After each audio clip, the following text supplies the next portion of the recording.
Sir, ಬೆಂಗಳೂರಿನ HAL hotel ಒಂದರಲ್ಲಿ ಸ್ಫೋಟ ಆಗಿದೆ, ಅದ್ರ ಬಗ್ಗೆ ನಿಮಗೆ ಮಾಹಿತಿ ಏನು? ನನಗಿರೋ ಮಾಹಿತಿ ಪ್ರಕಾರ 12 ಗಂಟೆ ಸುಮಾರು 12 ಗಂಟೆ ಆದಮೇಲೆ ಯಾರೋ ಒಂದು ಬ್ಯಾಗ್ನಲ್ಲಿ ಇಟ್ಟು ಹೋಗಿದ್ರು ಅಂತ ಹೇಳ್ತಾರೆ. ಇದು ತನಿಖೆ ನಡೀತಾ ಇದೆ.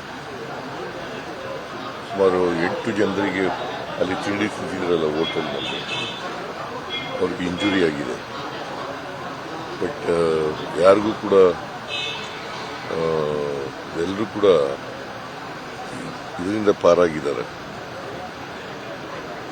ಸೊ ಇಂಜುರಿ ಅಂತೂ ಆಗಿದೆ, 8 ಜನರಿಗೆ ಇಂಜುರಿ ಆಗಿದೆ.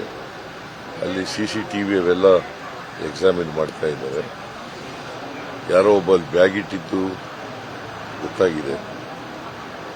ಸೊ ಅದು ಹೈ ಎಕ್ಸ್ಪ್ಲೋಸಿವ್ ಬ್ಲಾಸ್ಟ್ ಅಂತ ಹೇಳ್ತಾರೆ, ಇಂಪ್ರೂವೈಸ್ಡ್ ಎಕ್ಸ್ಪ್ಲೋಸಿವ್ ಅಂತ ಹೇಳ್ತಾರೆ. ನೋಡಬೇಕಾದ್ರೆ ಇನ್ನೂ ತನಿಖೆ ನಡೀತಾ ಇದೆ.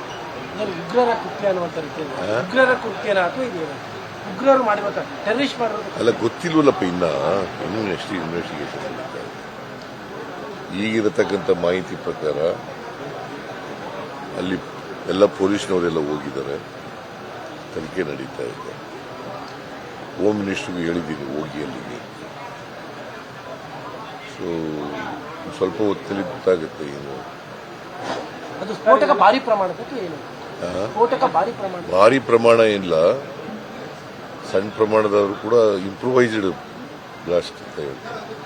ಎಲೆಕ್ಷನ್ ಟೈಮ್ ಇದೆಲ್ಲ ಈ ತರ ಬ್ಲಾಸ್ಟ್ ಅದೆಲ್ಲ ಅಂದಾಗ ಕಾನೂನು ಸುವ್ಯವಸ್ಥೆ ಪ್ರಶ್ನೆಗಳನ್ನ ಜಾಸ್ತಿ ಎತ್ತಕ್ಕೆ ಶುರು ಮಾಡ್ತಾರೆ ಸರ್.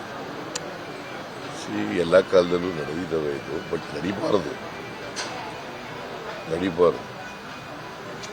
ಬಟ್ ನೋಡೋಣ ಅದೇನು ಅಂತ.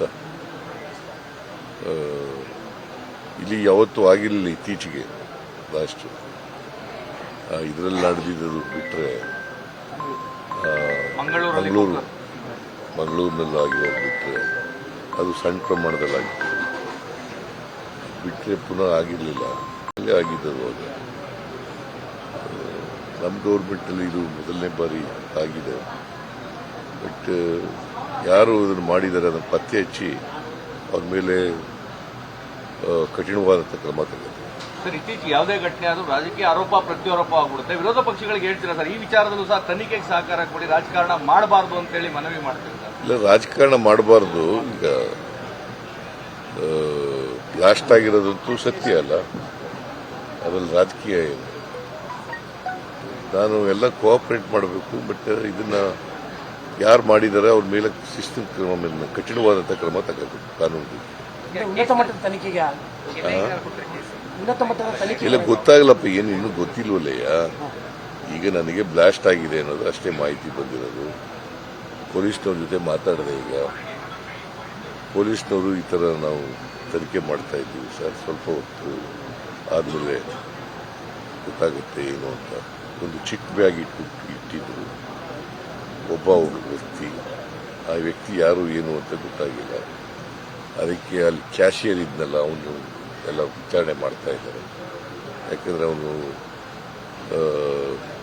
ಕ್ಯಾಶಿಯರ್ ಹತ್ರ ಹೋಗಿ ಬಿಲ್ ತಗೊಂಡು ಎಂಥದ್ದು ಟೋಕನ್ ತಗೊಂಡು ಅಲ್ಲಿ ಹೋಗಿ ತಿಂಡಿ ತಿಂದಿದ್ದಾನೆ. ಅಲ್ಲೇ ಬ್ಯಾಗ್ ಇಟ್ಟು ಬಂದಿದ್ದಾನೆ.